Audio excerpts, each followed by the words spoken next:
नमस्कार दोस्तों, मैं संजय यादव। मैं आप सभी का अपने यूट्यूब चैनल पर हार्दिक स्वागत एवं अभिनंदन करता हूं। आइए दोस्तों, आज की हम अपनी क्लास में पढ़ेंगे जो कि हम बेसिक स्पोकन इंग्लिश की जो सीरीज़ चला रहे हैं उसके नेक्स्ट वीडियोस को देखते हैं। और दोस्तों, आज हम पढ़ेंगे क्या यूज़ ऑफ ग्लैड टू। ये मैंने लिखा हुआ है ग्लैड टू।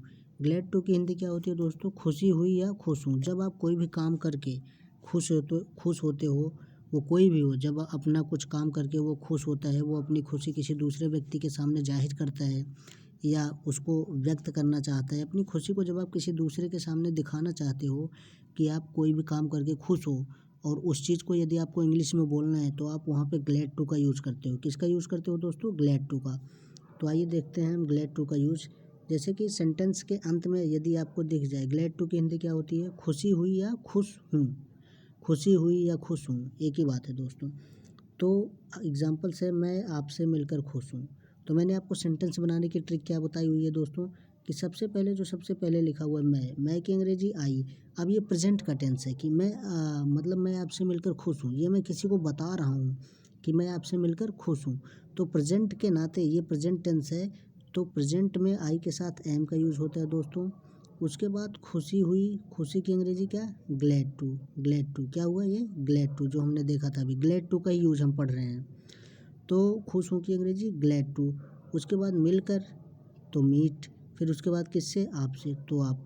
कुल मिला के दोस्तों, मेरे कहने का मतलब ये है, मैं आपको ये समझाना चाहता हूँ कि सेंटेंस को आप इतनी आसान तरीके से समझ सकते हो जिसका कोई तोड़ नहीं। मतलब कि दोस्तों, आप सेंटेंस को बहुत ही ईजी वे में समझ सकते हो। यदि आप मेरे चैनल से पढ़ रहे हो तो इससे ईजी तरीका मेरे को नहीं लगता कि इससे ईजी तरीके में कोई आपको समझाएगा इंग्लिश स्पोकन करना, क्योंकि जिस तरीके से मैं समझाता हूँ। एक बार दोबारा इस एग्जांपल्स को समझते हैं कि मैं आपसे मिलकर खुश हूँ। तो इस सेंटेंस के अंत में क्या है? खुश हूँ। तो इसलिए यहाँ पे ग्लैड टू का यूज़ होगा। ग्लैड टू का यूज़ क्यों होगा? क्योंकि ग्लैड टू की हिंदी क्या होती है? खुशी हुई या खुश हूँ। तो मैंने आपको सेंटेंस बनाने की ट्रिक क्या बताई हुई है दोस्तों? सबसे पहले मैं की अंग्रेजी आई। अब ये सेंटेंस प्रेजेंट का है, मैं आपसे मिलकर खुश हूँ, यानी कि प्रेजेंट में हम कोई बात किसी को बता रहे हैं, तो उसके प्रेजेंट के नाते आई के अकॉर्डिंग एम आएगा। उसके बाद खुश हूँ की अंग्रेजी ग्लैड टू। फिर अब इसके हम बाएं चलते जाते हैं। सबसे पहले मैंने मैं की अंग्रेजी आई लिखा। अब ये सेंटेंस प्रेजेंट है, तो प्रेजेंट के नाते आई के अकॉर्डिंग एम का यूज़ होता है। उसके बाद खुश हूँ की अंग्रेजी ग्लैड टू। अब खुश से बाएं चलते जाना है। पहले इसकी अंग्रेजी लिखी हमने खुश हूँ ग्लैड टू। उसके बाद इसके बाएं है मिलकर, तो मिलना या मिलकर तो मीट, किससे? फिर आपसे, तो इसकी अंग्रेजी।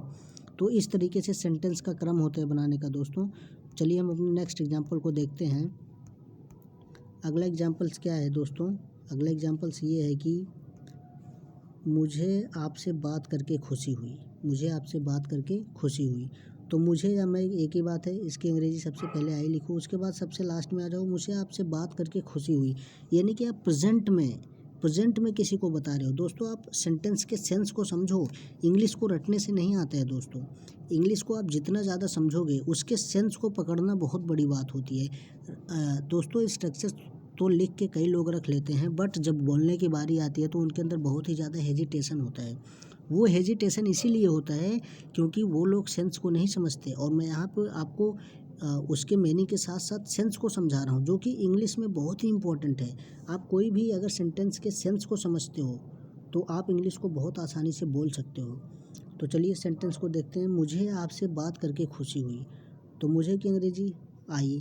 अब मुझे आपसे बात करके खुशी हुई। इस सेंटेंस को सुनने के बाद आपको ऐसा भाव आ रहा है कि आप किसी से मिले हो और आपको उससे मिल के खुशी हुई है, या आप उससे बात करके खुशी हुई है, और आप इस चीज़ को उसे अभी बता रहे हो ना दोस्तों। तो आप जो उसे अभी बता रहे हो ना, ये प्रेजेंट है कि आप उसको ये रियलाइज़ करवा रहे हो कि मुझे आपसे बात करके खुशी हुई। तो ये प्रेजेंट का टेंस है। यहाँ पे जो हुई लिखा हुआ है इसका मतलब आप लोग पास्ट मत समझ लेना, ये प्रेजेंट की बात है। इसलिए मैं कहता हूँ आप लोग सेंस पे ज़्यादा ध्यान दो। तो मुझे की अंग्रेजी आई, और चूँकि ये सेंटेंस जो है वो प्रेजेंट का है तो आई के अकॉर्डिंग प्रेजेंट में एम का यूज़ होता है। अब खुशी हुई, यहाँ पे लिखा हुआ है ना दोस्तों, खुशी हुई या खुश हूँ, तो ग्लैड टू, खुशी हुई की अंग्रेजी। फिर उसके बाद क्या? बात करके, यानी कि टॉक। किससे बात करके? Talk to you. मुझे आपसे बात करके खुशी हुई, तो I am glad to talk to you. मुझे आपसे बात करके खुशी हुई। इस तरीके से दोस्तों हम अपने अगले एग्जाम्पल्स को देखते हैं। तुम स्कूल आकर खुश हो। ये मैं किसी व्यक्ति को बता रहा हूँ कि भाई तुम स्कूल, जैसे भी कोई भी व्यक्ति स्कूल आता है तो उसका कोई दोस्त है और वो उसे बोलता है कि आज आप बड़े खुश हो या तुम स्कूल आकर बहुत खुश हो, तो उसकी अंग्रेजी क्या होगी? तुम की अंग्रेजी यू। उसके बाद सबसे लास्ट में आओ खुश हो, यानी कि ये प्रेजेंट टेंस है, तो प्रेजेंट टेंस में यू के अकॉर्डिंग आर का यूज़ होता है। उसके बाद खुश, खुश की अंग्रेजी क्या होती है? Glad to. ग्लैड टू अब क्या है? आकर, यानी कि कम। कहाँ आकर? स्कूल आकर। तो you are glad to come to school, तुम स्कूल आकर खुश हो। आई होप दोस्तों मैं जिस तरीके से आपको समझाने की कोशिश कर रहा हूँ आप उसी वे में हमारे द्वारा बताए गए सेंटेंसेस के सेंस को और उसकी इंग्लिश मीनिंग को समझ पा रहे होगे। उसे किताब पढ़कर खुशी हुई, ये आप किसी तीसरे व्यक्ति को बता रहे हो कि उसे किताब पढ़कर खुशी हुई, तो उसे की अंग्रेजी क्या हो गई दोस्तों? ही। उसे की अंग्रेजी क्या हो गई? ही। और चूंकि ये प्रेजेंट का है तो प्रेजेंट में ही के साथ इज का यूज़ होता है। खुशी हुई की अंग्रेजी क्या हो गया? Glad to. क्या कर? पढ़कर। पढ़ने की अंग्रेजी क्या होती है? रीड। उसके बाद क्या आएगा? बुक। तो he is glad to read the book, उसे किताब पढ़कर खुशी हुई। उसके बाद अगला देखते हैं दोस्तों, मैं क्रिकेट खेलकर खुश हूँ। क्या हूँ? मैं क्रिकेट खेलकर खुश हूँ। मैं अपनी खुशी को जाहिर कर रहा हूँ दोस्तों किसी के सामने, तो मैं की अंग्रेजी आई, ये वाला मैं की अंग्रेजी आई सबसे लास्ट में आया। तो देखा कि सेंस क्या बता रहा है? सेंस ये बता रहा है कि ये प्रेजेंट टेंस है। मैं क्रिकेट खेलकर खुश हूँ, तो ये मैं बात प्रेजेंट में किसी को बता रहा हूँ। तो प्रेजेंट के अकॉर्डिंग आई के अकॉर्डिंग प्रेजेंट में एम का यूज़ होता है। खुश हूँ की अंग्रेजी ग्लैड टू। क्या कर? खेल कर। तो खेलने की अंग्रेजी प्ले। क्या खेल कर? क्रिकेट खेल कर, तो ये क्रिकेट। तो I am glad to play cricket, इस तरीके से इसका सेंस आता है दोस्तों। I am glad to play cricket, मैं क्रिकेट खेल कर खुश हूँ। अब वे लोग घर जाकर खुश हैं। वे लोग घर जाकर खुश हैं, ये वाला। वे लोग घर जाकर खुश हैं, तो वे की अंग्रेजी दे। अब चूंकि ये प्रेजेंट का टेंस है तो दे के साथ आर का यूज़ होता है प्रेजेंट में। खुशी हुई की अंग्रेजी क्या? Glad to. क्या कर? घर जाकर, यानी कि जाकर। जाने की अंग्रेजी गो। कहाँ जाकर? घर जाकर, तो to house. They are glad to go to house, उन्हें घर जाकर खुशी हुई या वो घर जाकर खुश हैं। उसके बाद मुझे मूवी देखकर खुशी हुई, तो मुझे की अंग्रेजी आई, और ये प्रेजेंट का टेंस है इसलिए एम का यूज़ हुआ है। आई, ये एम का यूज़। खुशी हुई की अंग्रेजी क्या? Glad to. क्या करके? देख कर। तो देखना, मूवी को जब आप देखते हो तो वहाँ पे वॉच का यूज़ होता है दोस्तों।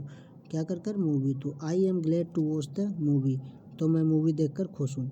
तो दोस्तों आइए एक बार इसको हम रिवाइज करने की कोशिश करते हैं दोबारा क्विकली। मैं आपसे बात करके खुश हूँ। दोस्तों जब आप ग्लैड टू के सेंस को अच्छे तरीके से समझ जाओगे तो आप बिल्कुल धारा प्रवाह इंग्लिश बोलोगे। जैसे आप इंग्लिश में बोलते हो ना कि फ्लुएंट स्पीकर, जब आप किसी को इंग्लिश बोलते हुए सुनते होगे तो आप अंदर से हिल जाते होगे कि क्या इंग्लिश बोल रहा है। तो दोस्तों उसके पीछे उसके कई सालों की मेहनत होती है। यदि आप भी उसी तरीके से करेंगे तो डेफिनेटली मैं आपको प्रॉमिस करता हूँ कि आप भी उसी तरीके से इंग्लिश स्पीकर बन जाएंगे। मैं आपसे मिलकर खुश हूँ। I am glad to meet you. मुझे आपसे बात करके खुशी हुई। I am glad to talk to you. तुम स्कूल आकर खुश हो। You are glad to come to house. उसे किताब पढ़कर खुशी हुई। He is glad to read the book. मैं क्रिकेट खेल कर खुश हूँ। I am glad to play cricket. वे लोग घर जाकर खुश हैं। They are glad to go to house. मुझे मूवी देखकर खुशी हुई। I am glad to watch the movie. चलिए दोस्तों, थैंक यू, बहुत बहुत धन्यवाद। Thank you so much. पढ़ते रहिए, आगे बढ़ते रहिए। मिलते हैं नेक्स्ट वीडियोज़ में।